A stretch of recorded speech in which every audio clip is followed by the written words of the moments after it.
Hello, बच्चों, let's read the question.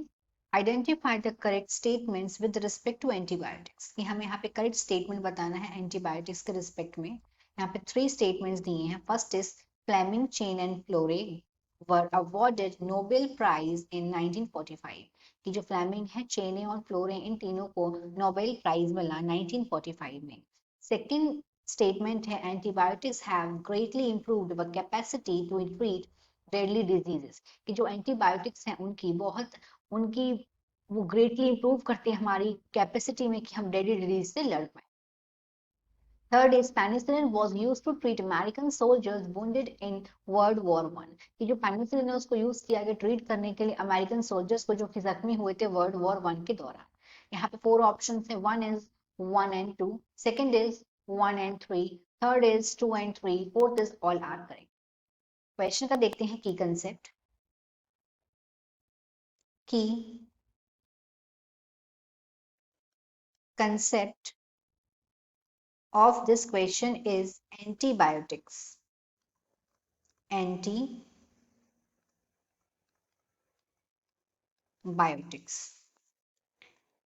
जो antibiotics है ये अगर हम इसको स्प्लिट करें तो ये पहली बात तो ये ग्रीक वर्ड से लिया गया है. यहाँ पे एंटी का मतलब होता है अगेंस्ट.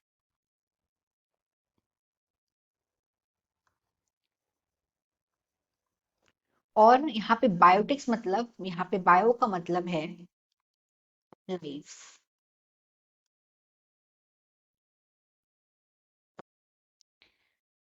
मतलब का मतलब होता है अगेंस्ट लाइफ.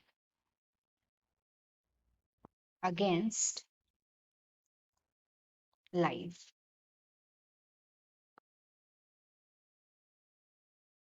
और ये ह्यूमन के रेफरेंस में है. मतलब पर ह्यूमन के रेफरेंस में ये प्रो लाइफ है.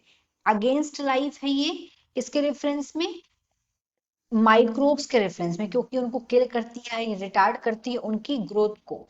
मतलब ये डेडली डिजीज जो एंटीबायोटिक है ये ये हेल्प करती है जो डेडली डिजीजेस होती हैं उनसे फाइट करने में. डेडली डिजीजेस से फाइट करने में हेल्प करती. तो जो सबसे पहले antibiotic it was discovered by Alexander. Alexander ये एक साइंटिस्ट हैं. Alexander Fleming. ये एक बार अपनी लैब में वर्क कर रहे थे बैक्टीरिया पे. उस बैक्टीरिया का नाम है स्टेफाइलोकोकी बैक्टीरिया.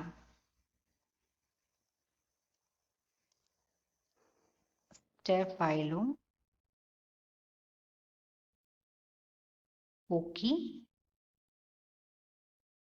बैक्टीरिया.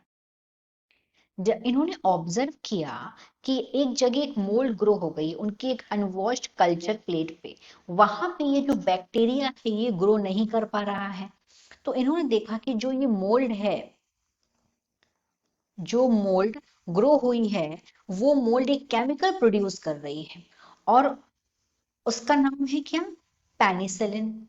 मतलब मोल्ड का नाम तो पेनिसिलियम नोटेटम था, लेकिन जो वो केमिकल रिलीज कर रही थी उसका नाम था पेनिसिलिन.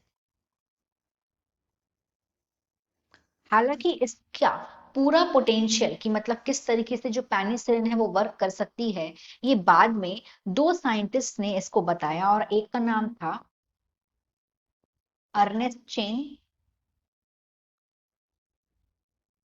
Ernest chain. और दूसरे थे हॉवर्ड फ्लोरे. फ्लोरे. इन दोनों ने इसका पूरा बताया कि किस तरीके से जो ये पेनिसिलिन एंटीबायोटिक है किस तरीके से ये डेडली डिजीज में हेल्पफुल हो सकती है. तो इस तरीके से इन तीनों साइंटिस्ट की वजह से ये इतनी ग्रेट डिस्कवरी हुई. इसलिए इनको नोबेल प्राइज मिला. नोबेल प्राइज मिला. इन्हें नोबेल प्राइज मिला 1945 में, जब अमेरिकन सोल्जर, जो विश्व युद्ध के दौरान जो अमेरिकन सोल्जर्स जख्मी हुए थे उन्हें बहुत ज्यादा ट्रीट किया गया था इन एंटीबायोटिक्स से। अब हम अपने ऑप्शंस को यहाँ पे स्टेटमेंट्स देखते हैं, तो स्टेटमेंट नंबर 1 में क्या बोला गया है, इनको नोबेल प्राइज मिला 1945 में, yes this is right. Second में बोला गया है जो एंटीबायोटिक्स है बहुत ज्यादा इंप्रूव करती है हमारी कैपेसिटी ट्रीट करने के deadly disease, this is also right. Third में बोला गया है कि पेनिसिलिन को ट्रीट करा गया अमेरिकन सोल्जर जो कि जख्मी हुए थे, यस दिस इज राइट। पर कब बोला गया, वर्ल्ड वॉर 1 में, नो, वर्ल्ड वॉर 1 में नहीं, वर्ल्ड वॉर 2 में। अगर हम वर्ल्ड वॉर की हिस्ट्री के बारे में देखें, क्यों यहाँ पे इसीलिए कंफ्यूज हुए हैं हम, तो 2 वर्ल्ड वॉर हुए हैं। वर्ल्ड वॉर 1 हुआ था 1914 से 1918 के बीच, और यहाँ पे 1945 लिखा है, मतलब वर्ल्ड वॉर 2 हुआ था इस दौरान। वर्ल्ड वॉर 2 हुआ था 1939 1945, इस समय हुआ था वर्ल्ड वॉर 2। तो वर्ल्ड वॉर 1 के दौरान नहीं, वर्ल्ड वॉर 2, तो इसलिए ये वाला स्टेटमेंट गलत है। हमारा राइट आंसर यहाँ पे हो जाएगा first. So the final answer of this question is 1 1 and 2। Hope you understood it well.